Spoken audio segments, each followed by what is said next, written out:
Okay.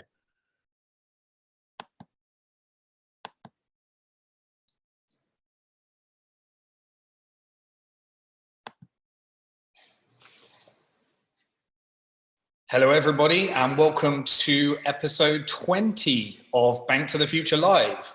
The hashtag for the show is use hashtag BFLive. We should be live right now on the Bank to the Future YouTube channel, the Bank to the Future Facebook page, and the Bank to the Future Twitter profile, if everything is working as planned, as well as the Bank to the Future YouTube channel, obviously, in Google. So we're just testing that out. We tried it last week. It worked with the exception of one service, but now hopefully we're going to be live on all services. So you can contact us wherever you are, and hopefully we'll pick up your questions. So without further ado, let's get right into the content. So today, the content that I'd like to discuss is the difference between initial exchange offerings and equity, and a bit of the history around that, because I've been involved since the very beginning, and so I can share some unique insights that hopefully are useful to you, so that you can understand how to invest in the crypto industry. So just before I do that, if you're new to Bank to the Future Live, this is our 20th episode. We go live each and every week at this time, and we've only to date missed one episode, and that was when Google let us down, but we're not going to let that happen again, because if that happened, we would be live on Twitter and Facebook, and you could default over to one of those. The goal of this Bank to the Future Live is I give a lot of content on the crypto industry, banking industry, financial crisis, economic forecasts, lots of different content around finance. But Bank to the Future Live is the one place where I just talk about everything to do with the Bank to the Future ecosystem.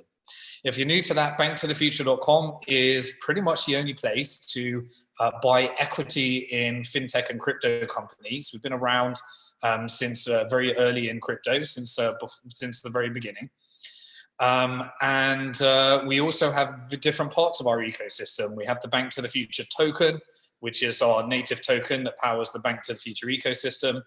We have the Bank to the Future wallet, the BF wallet, which is where you can store security tokens in a non-custodial way, as well as other types of crypto.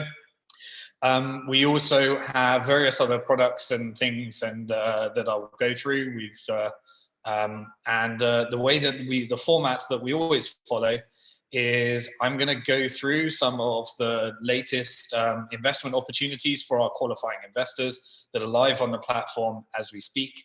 And then I'm also going to go through some of our portfolio news updates before we go through the main content, which is the difference between initial exchange offerings and equity in crypto companies, and some of the history around that.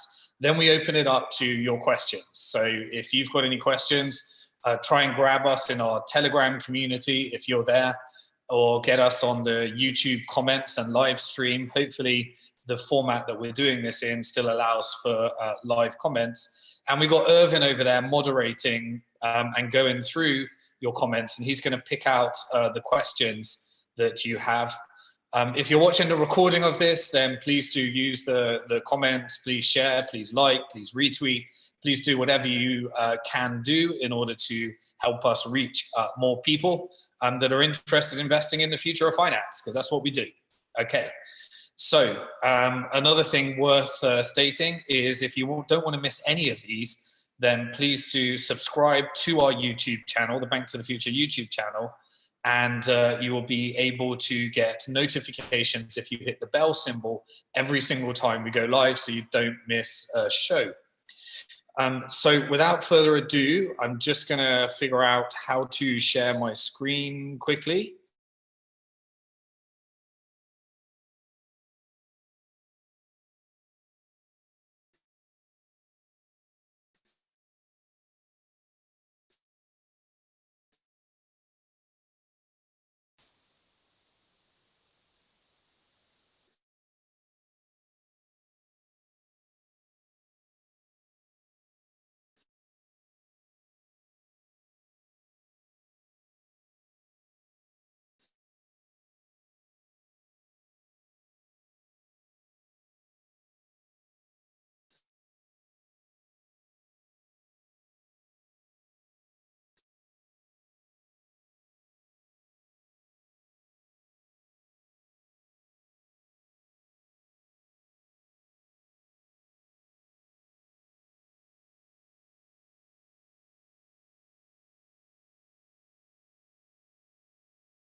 I think we're back now. Irvin, if you're there, can you hear me okay at the moment? Yeah, I can hear you. I can see you now. Great. Okay. So I think we're having a connection issue at the moment, but I'll just carry on anyway, and hopefully it sorts itself out and fixes itself. But yes, so what I was going to do is just go through the beginning part of the show, which is on new pitches that are live on the platform and existing pitches. So if you head over to BnkToTheFuture.com, we just closed the Kraken deal, which was our most popular pitch in terms of number of investors that we've had. There was over 2,000 investors. Many of our investors are asking, when am I going to receive my share certificate? Why is the pitch still showing as pending? Well, we've got over 2,000 investors to get through. So just before we issue share certificates, we have to complete an audit, complete all the legal work, and ensure all of the funds have gone through correctly. There's currently just about 61 more pending bank transfers that need to be chased. So if you are somebody, the way that you can check, if you invested in a Kraken pitch and you want to check the status of your investment, the first thing to check is head over to the funds section of your account. If your payment is marked as paid, then you know everything's good. When you head over to the portfolio, it will show as pending, because pending means we haven't issued the share certificates at this stage. But if your payment is still marked as payment in the fund section, then please do contact support. Maybe you've got a bank transfer that you sent through and it needs to be matched up. So just contact support and send through any proof of transfer. But if it's marked as paid, you're good to go. We just need to collect the final funds from the late payment people for the bank transfers. Then we can go through the complete audit and issue share certificates. Share certificates will be in the portfolio section of your account for you to download. And I'm just going to take a sip of water to keep my voice fresh. And we're done.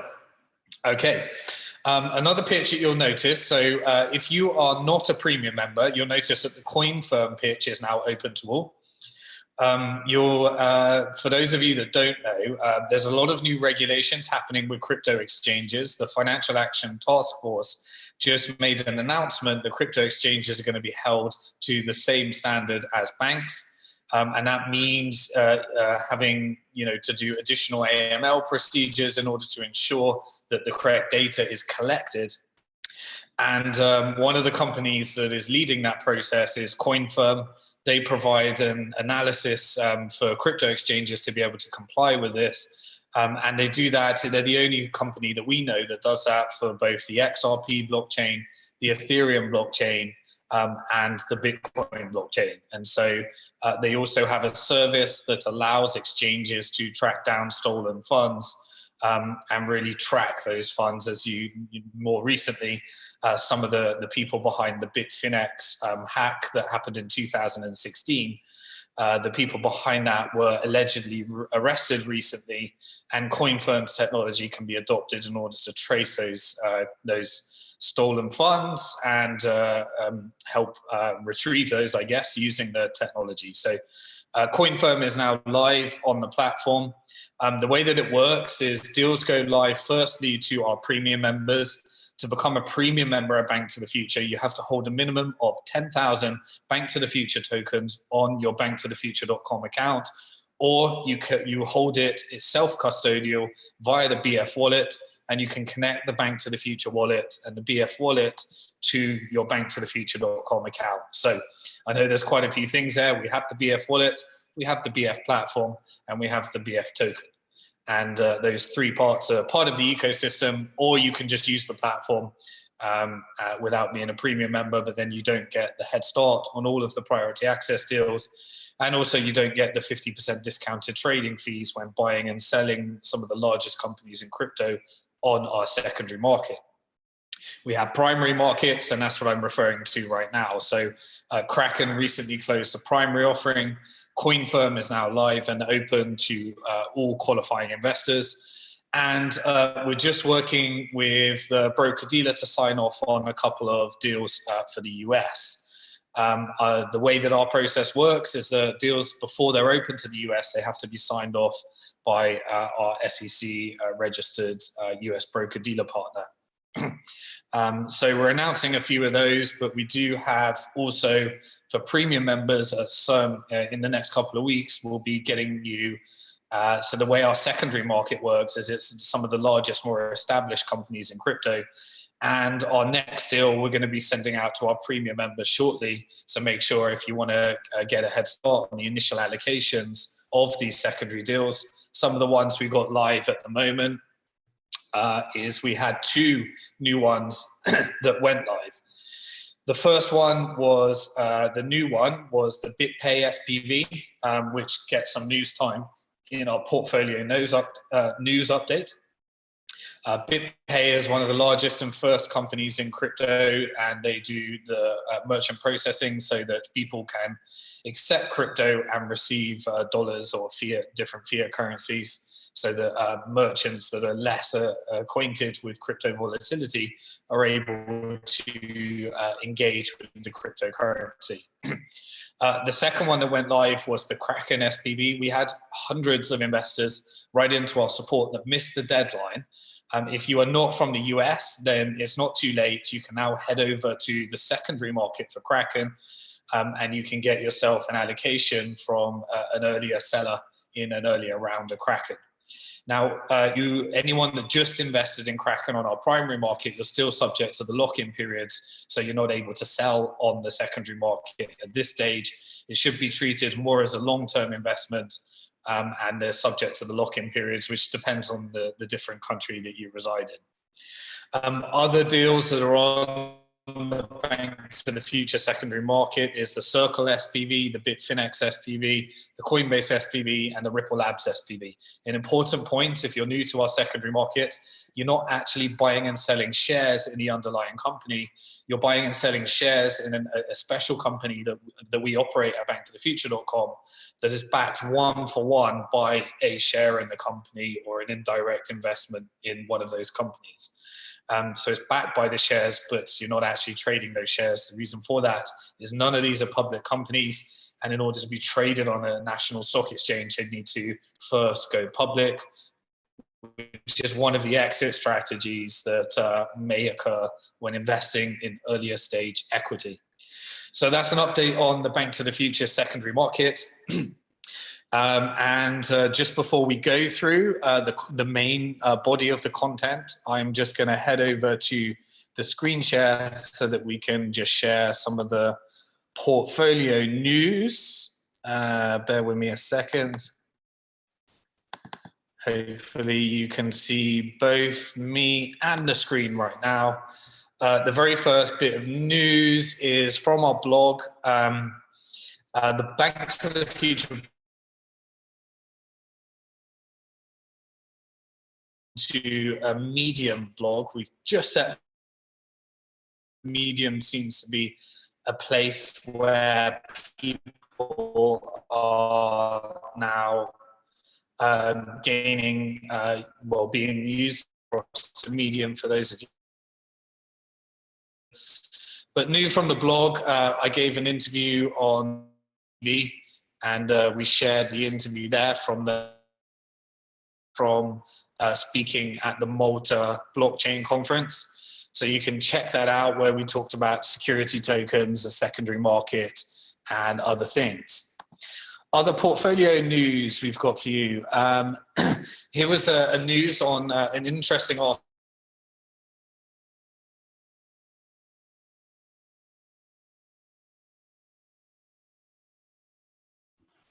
Simon, you're kind of breaking up. Okay, unfortunately, there's nothing I can do about that because it's an internet connect.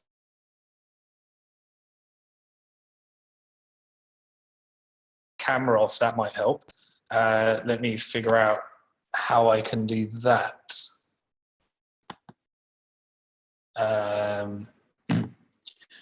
Okay, hopefully it helps if I turn my camera off. And we just focus on the screen. And so, yeah, this article was around BitPay and how it actually has come to dominate the crypto payments industry within an 8-year would receive fiat currency, taking out the risk for when companies have tight margins and therefore they can't afford to take on any volatility differentials when they're delivering their services. And it's completely, this article is about how it's dominating the whole payments industry with crypto right now. And the BitPay SPV is now live on our secondary market. So that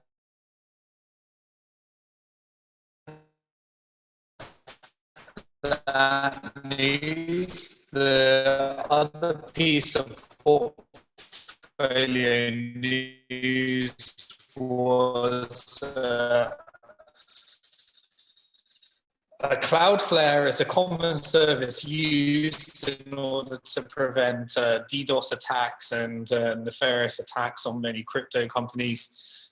Even bank market cap were using it, and essentially because there was an outage at Cloudflare, that had a knock-on effect on Mesh. Okay, and the next piece of news is Bitfinex. So the history with Bitfinex is that they were using a payment service provider called Crypto Capital, and Crypto Capital got themselves in challenges with the government. The government have seized many of those funds, and those funds were being used for Tether. Tether is a US dollar-backed cryptocurrency that is operated by the same team that operate Bitfinex. And they did an IEO, which we're going to talk about more today, in the initial exchange offering, because they needed to plug a gap because the government has seized those funds. They raised a reported $1 billion by selling their token. And they're using some of those funds now to repay money to Tether so that it can get back to a one-to-one backing with the US dollar. And so we're great to see that the recovery plan is all in motion and moving forward. And for those of you that want a bit more background on that story, head over to the Bank to the Future blog and you can see my interview on Crypto Trader where we discussed some of those things. So that's good to see. The next piece of portfolio news is the final one that leads into my story, is that Reuters started covering how initial exchange offerings are starting to flourish in the crypto market. So I think that's a good segue into covering that again. So I'm just going to I'm going to stop sharing my screen. And Irvin, if you could let me know if the camera kills the bandwidth and I need to switch that off again, because then we can just move over to voice only.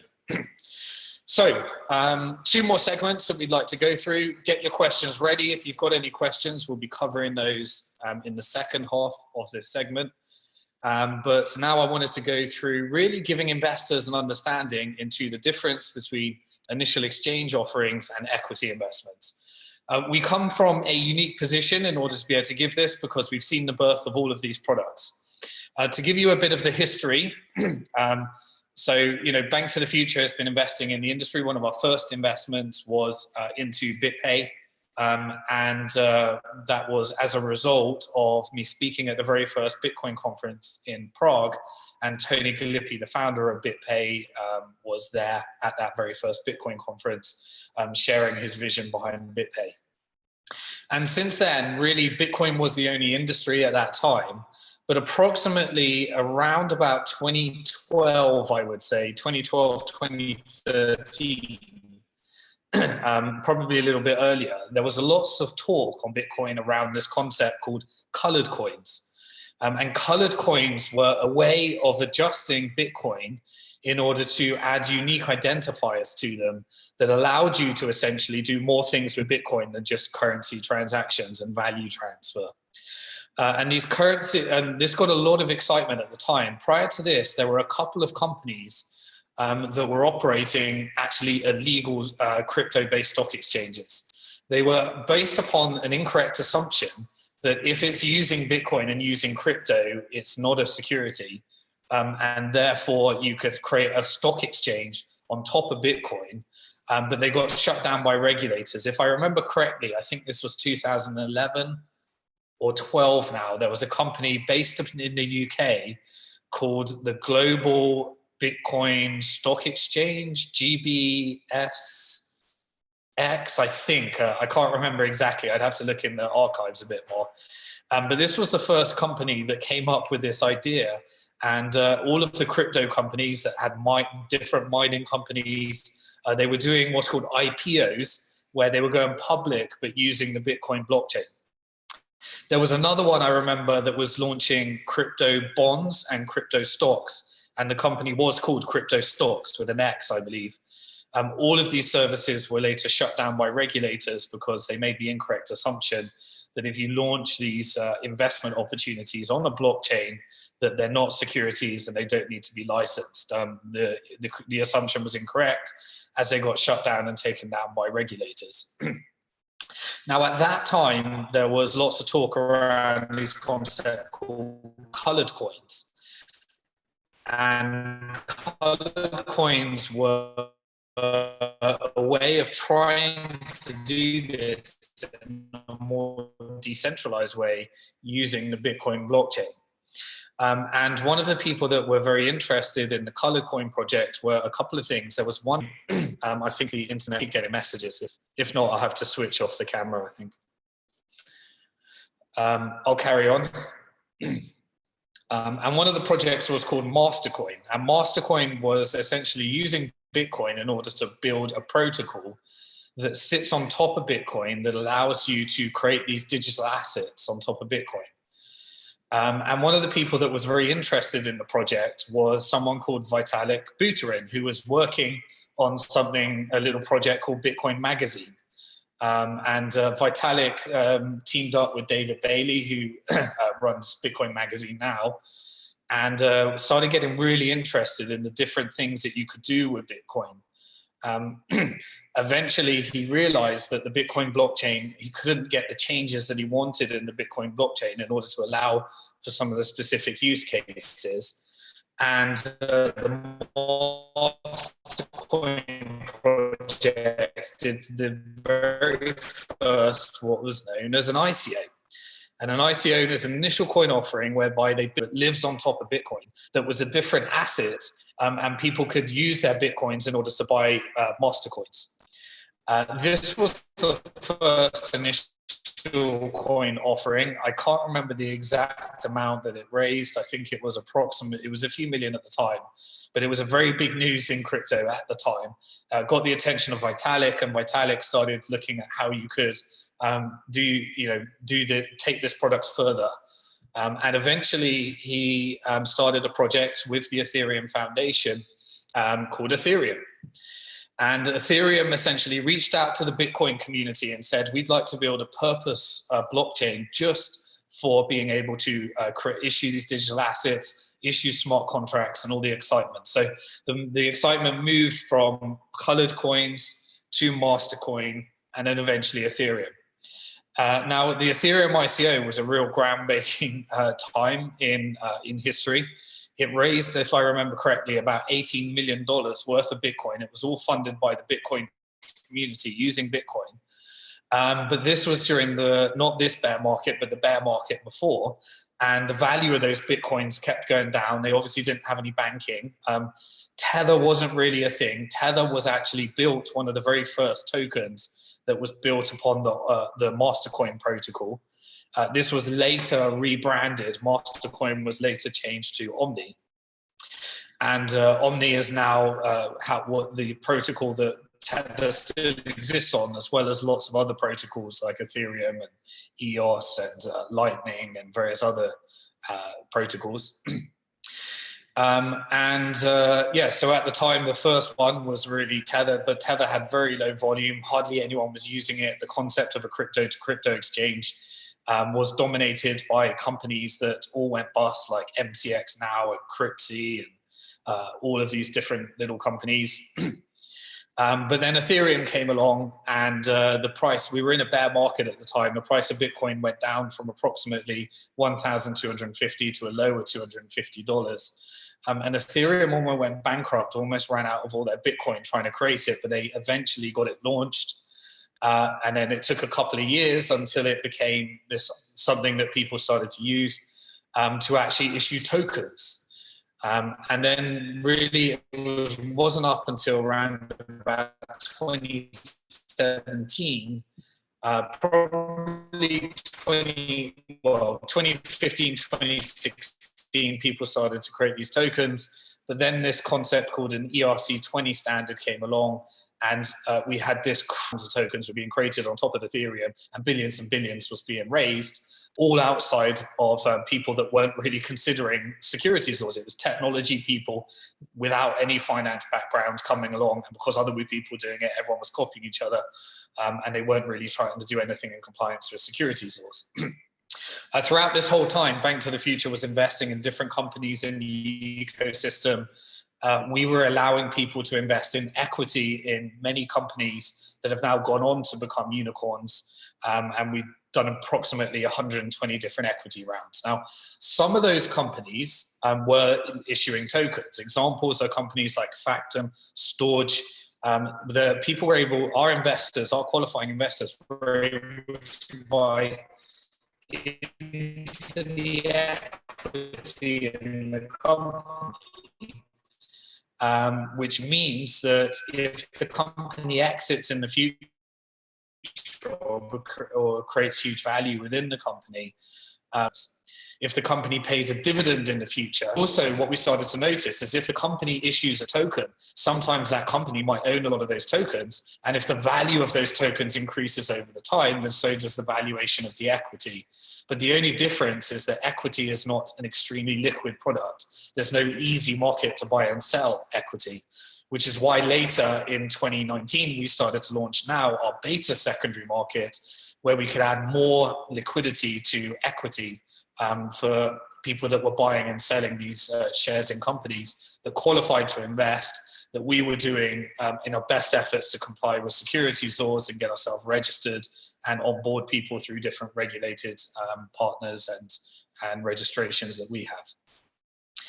And so really this is kind of the history. So there are, these ICO products that were really being, pushed forward in 2017.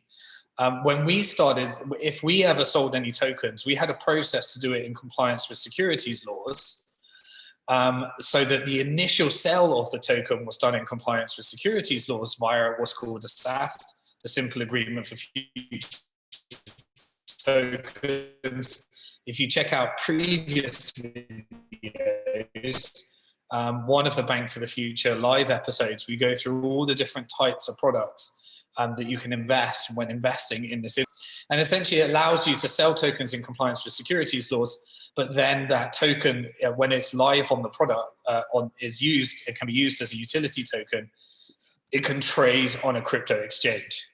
So really the final chapter now that we're starting to see is many people started to get fearful of doing ICOs because they realized that they might be in breach of securities laws when doing an initial initial offering. And so now the industry kind of slowed down and then moved over to cryptocurrency exchanges offering their technology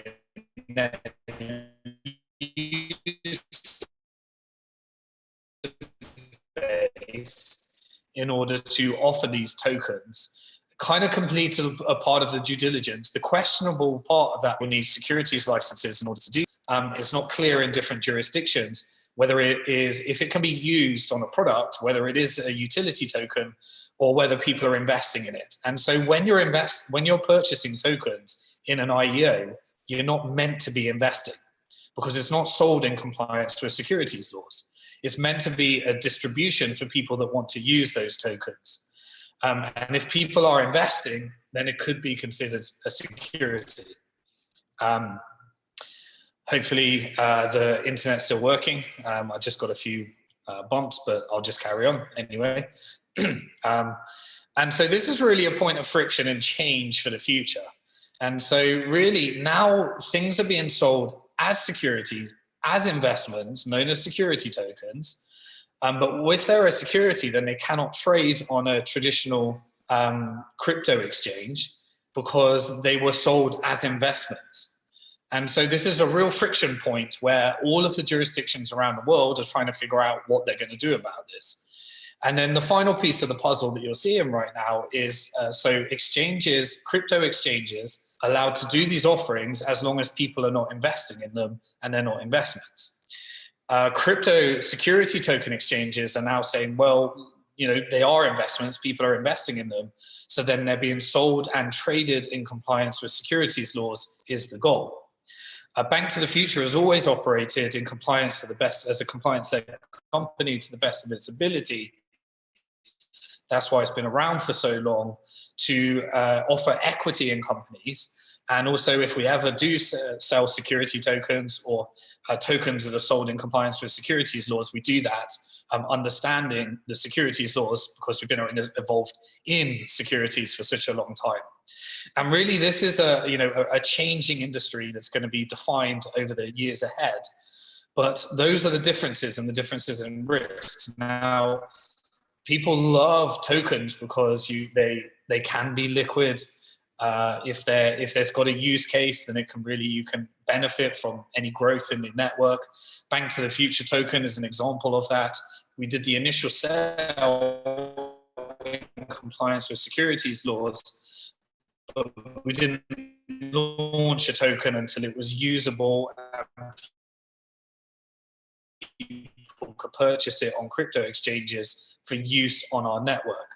We also limited the initial offerings worth a token so that you could use it for our memberships. And we also didn't have for investing in early. All these things are kind of what make property of investment. And just help people understand the difference between these.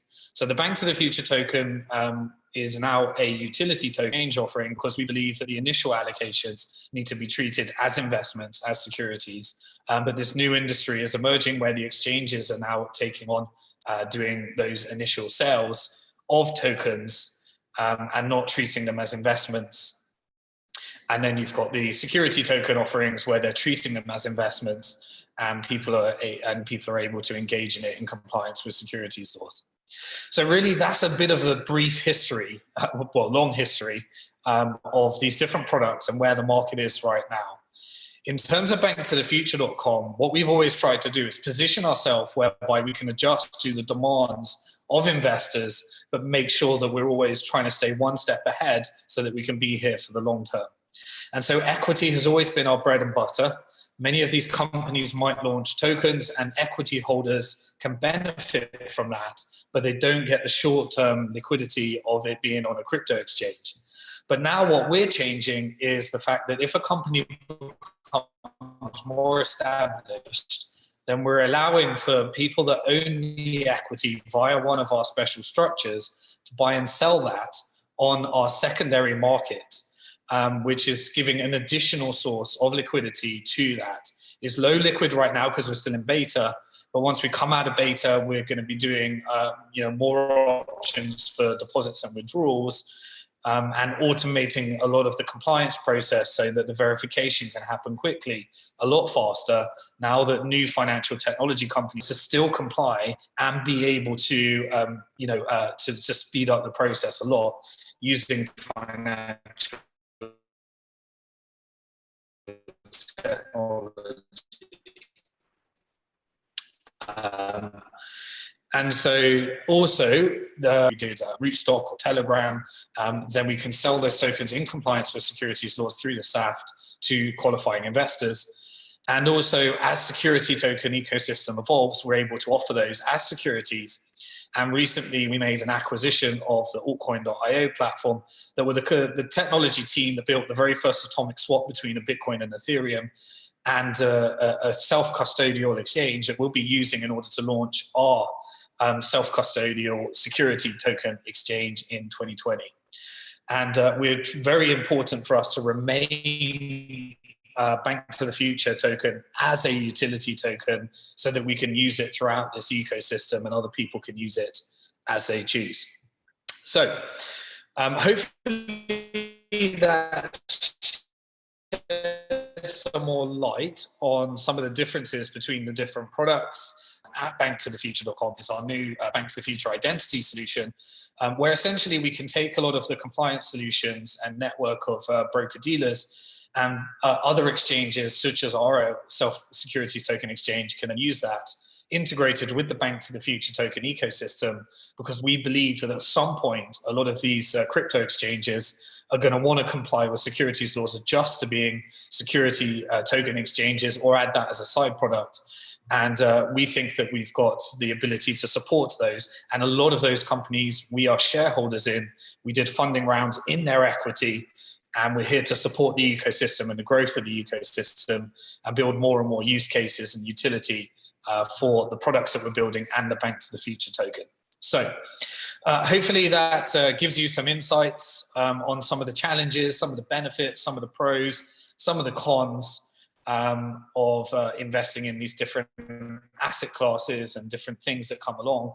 And we've seen a lot of the history, and we successfully navigated adjustments to that. So let me see how we're doing for time. We're about 40 minutes through, and so we've got 20 minutes to pick up as many questions as we can. Just before we go into those questions, Irvin will be going through either the Telegram channel, if you've got questions there, or if you use hashtag BFLive, we can look at the Twitter feed. Also, if you're watching this on YouTube Live, please use the live comments to ask those questions.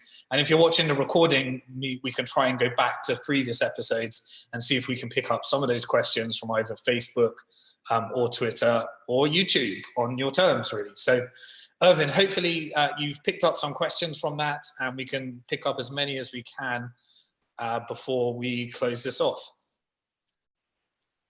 All right.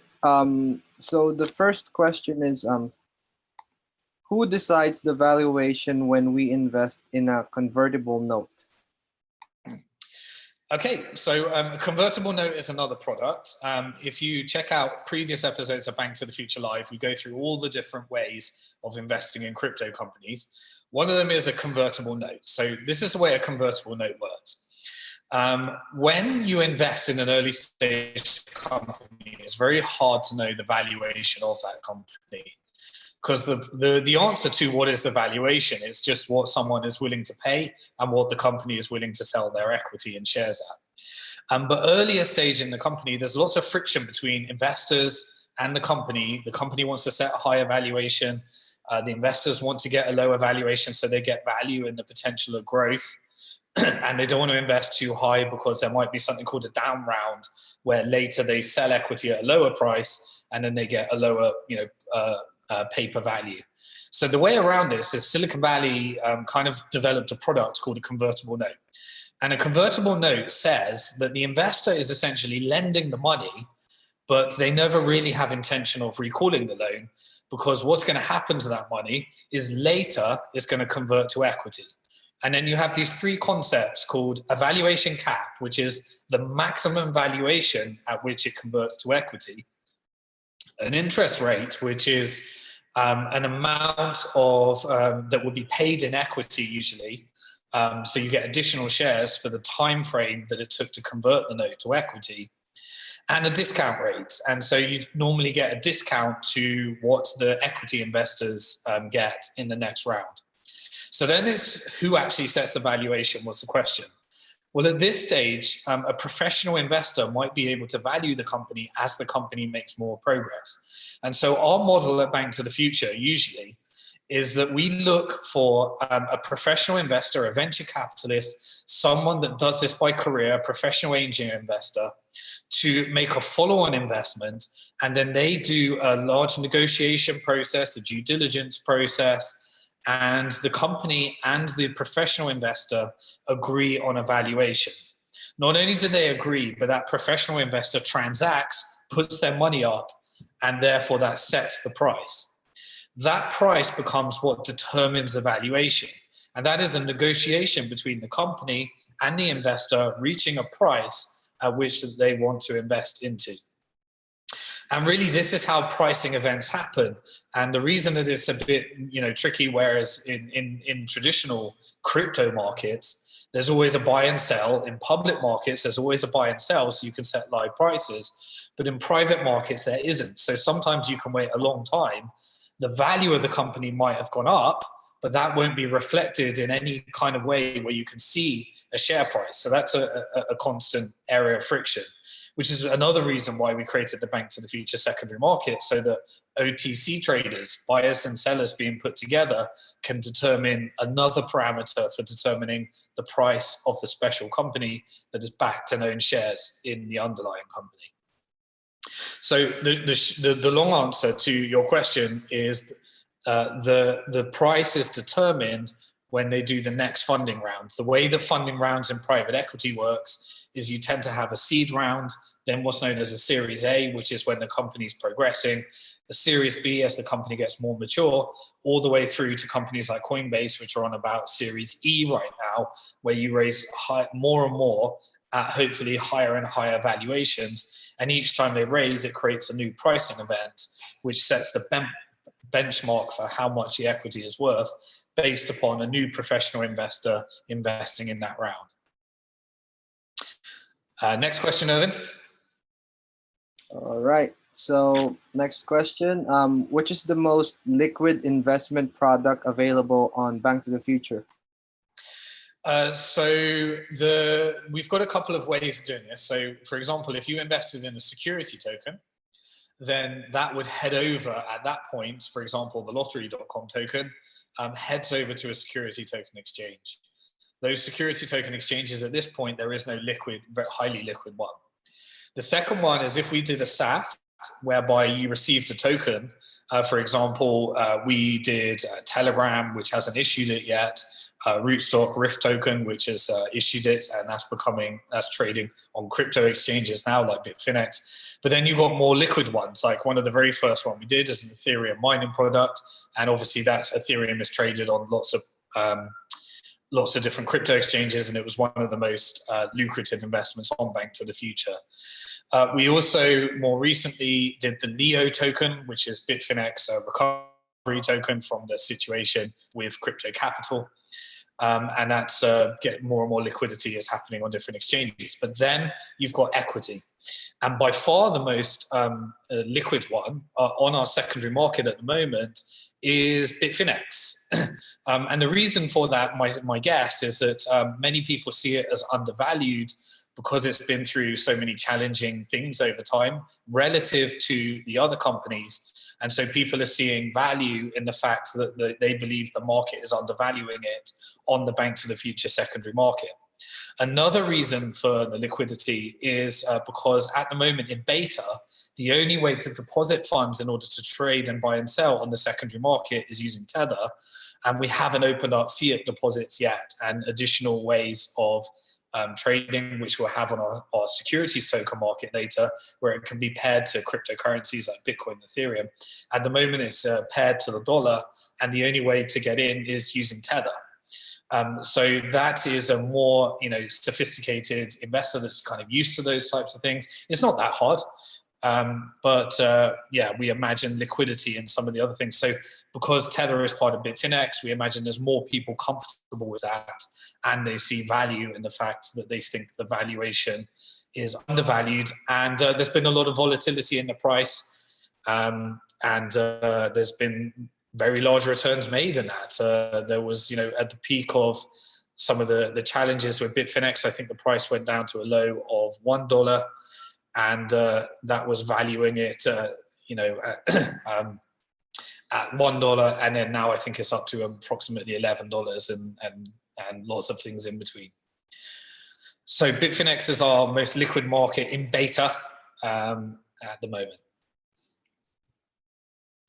All right. So next question: why does a company choose different alternatives than raising finance with equity?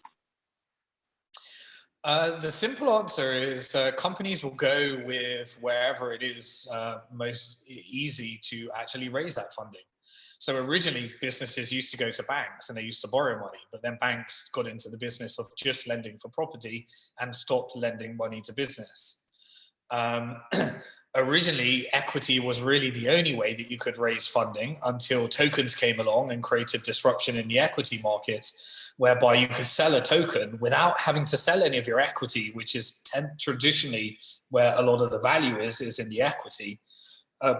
But more and more people wanted to purchase tokens because they traded and they were more liquid. And so people were willing to give up all shareholder rights, all dividend rights, just to be able to trade them on crypto exchanges.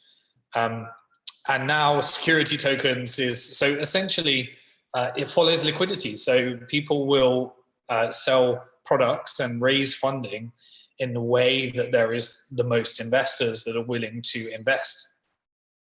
And so as different liquidity pools open up, then you find different ways. And crypto has created a lot of financial engineering, but still equity has kind of survived because equity is still where all the legal value is. And the token doesn't give you any of those legal protections, but it does give you, there's pros and cons. They're very different things. Investing in a company can only be done now with equity. But if you want to purchase a token where you benefit from any growth in the ecosystem, then that's where a token comes in. But the new hybrid model is the security token, where you might have a token that's backed by equity, and the BnkToTheFuture secondary market is still equity. But as we start to adjust to the securities token market and create new platforms, you'll be able to do that by tokens and hybrid. So completely, basically, the company will go where the liquidity is and where the most legal certainty is. So you notice many of the large companies haven't done token offerings because there's still legal uncertainties in these areas. All right, next question. Are IEO tokens utility tokens or security tokens? So an IEO, all of them right now are operated through platforms like Bitfinex, Binance, Bittrex, and many other exchanges. If they are considered securities, then the exchange has to have a securities license. And none of those companies at this stage, as far as I know, have licenses in order to trade securities. There are some companies that do. So, for example, Coinbase bought the broker-dealer Keystone Capital Corporation that we were a shareholder of, one of our broker-dealers. And that was exited to Coinbase so that they can adjust to, in the future, being able to offer security tokens via their security token exchange. But at the moment, the US has not approved any of those. Therefore, there are none at the moment. So utility tokens cryptocurrency exchanges can only do IEOs for utility tokens without being, if they do security tokens or if they are considered investments, then they may be in breach of securities laws in multiple jurisdictions.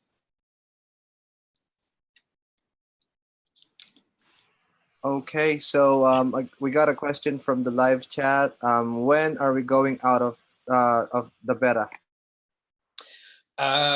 So the latest estimate we have at this stage is mid-August is when we would have finished all of our automated deposits and withdrawals, and BnkToTheFuture identity solution integrated with many of our automated verification, certification processes, and where we can do the correct level of AML screening that we need to do. Are all set to be ready in mid-August. Mid-August in investing world has always been a bad time. So we're realistically looking at around September, I think, for a move out of beta and to go to the next stage, essentially. Okay, so what is the difference in keeping BFT on our BnkToTheFuture account rather than keeping BFT on our BF wallet? Okay, so BFT stands for the BnkToTheFuture token. So this is the difference between custodial and self-custodial. And so cryptocurrency gave people the ability to own their own money, spend their own money, and hold it in their wallet, their own vault, their own wallet, where they control it and nobody can interfere unless they actually steal what's known as the private key. Now, many people are uncomfortable with that process and prefer just to leave their funds with somebody else to look after them. The problem is that then you're at the mercy of their security process. And cryptocurrency has been plagued by hacks in the past by cryptocurrency exchanges, because all people are pooling together all of their crypto, giving it to someone else to look after. And then that creates an attack vector whereby there's a big pool of cryptocurrency to attack by attacking an exchange. So the end game of cryptocurrency is that everyone will need to move over to either very reputable custodians that use self-custody as a mechanism for securing other people's assets through some kind of multi-signature system, or the individuals start taking responsibility of self-custody and looking after their own assets and learn some processes for securing their own assets. So we want to give our customers the choice. So at BnkToTheFuture, in order to gain your premium membership, you have to prove to us that you own 10,000 BnkToTheFuture tokens. You can either do that by depositing them to your BnkToTheFuture.com account, which is where we would look after them in a custodial way through our security protocols of how we secure them. Or you could use the BF wallet, and the BF wallet is where you own the private key. The private key is what gives you access to them.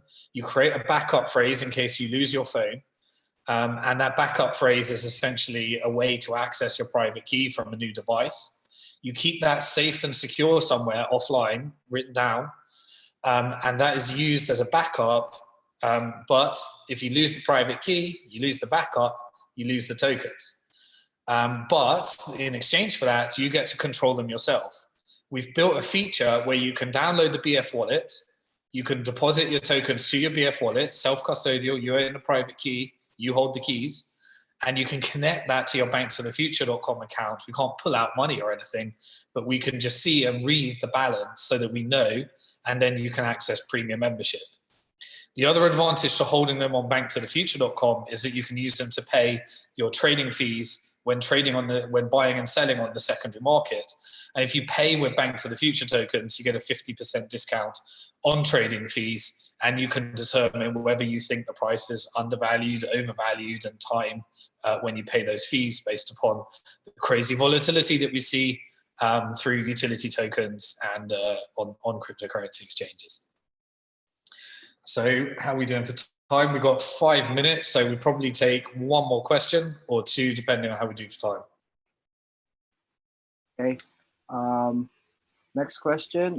What is the difference between normal shares and preferred shares? Those are defined in the agreement between the company. So you can create different share classes as a company, and you can have preference on who receives exits on those. And those are defined in the shareholder agreements that the investor signs with the underlying company. So in our case, we would sign an agreement, a shareholder agreement with the underlying company, and then you would be buying, selling shares in the SPV. And so our SPV would hold those shares, and there would be different types of shares. And so preference shares is just simply a preference of it as defined in the shareholder agreement or the term sheet on who receives the returns first in terms of, and then who would receive liquidation proceedings if the company went bust, and the order in which that happens. And these different share classes are defined in the agreements. I think we've got time for one more question. Yeah, we got one. This is the last question, I think. Max Kaiser said altcoin season is over. Do you agree with Max? I hate to speculate on the prices, and I try not to comment as much as I can. My personal belief is that we're probably going to see everything. We seem to be seeing a correlation between Bitcoin and everything else, and sometimes that correlation breaks down when people frantically. So here's what I've observed. When Bitcoin spikes very high, so if it has a really big price increase, like let's say 20% in a day, then what people tend to do is they tend to try and get rid of a lot of their alternatives and get back into Bitcoin as the FOMO settles in. When we see smaller steady increases in price, then we see that the market tends to act more correlated. And because when you have the large spikes, you see Bitcoin go up a lot and the alternatives getting dumped. But when you have steady increase, we tend to see more of a correlated market where Bitcoin's driving the growth, and you can sometimes get alternatives that pump at a faster rate or a higher rate. I don't think the trend is clear at this stage. I do know that there's a tremendous amount of energy back towards Bitcoin where it was out of favor during many of the scaling debates. But I think this will just go through cycles and cyclical different patterns. But whether altcoins are out of season at the moment, they're getting less attention. But they've always been a way of kind of Bitcoin being the benchmark and alternatives being the index, as it were, just like stocks are with the dollar. And you are trying to perform, a kind of an index with a Dow Jones or something like that, or a FTSE 100.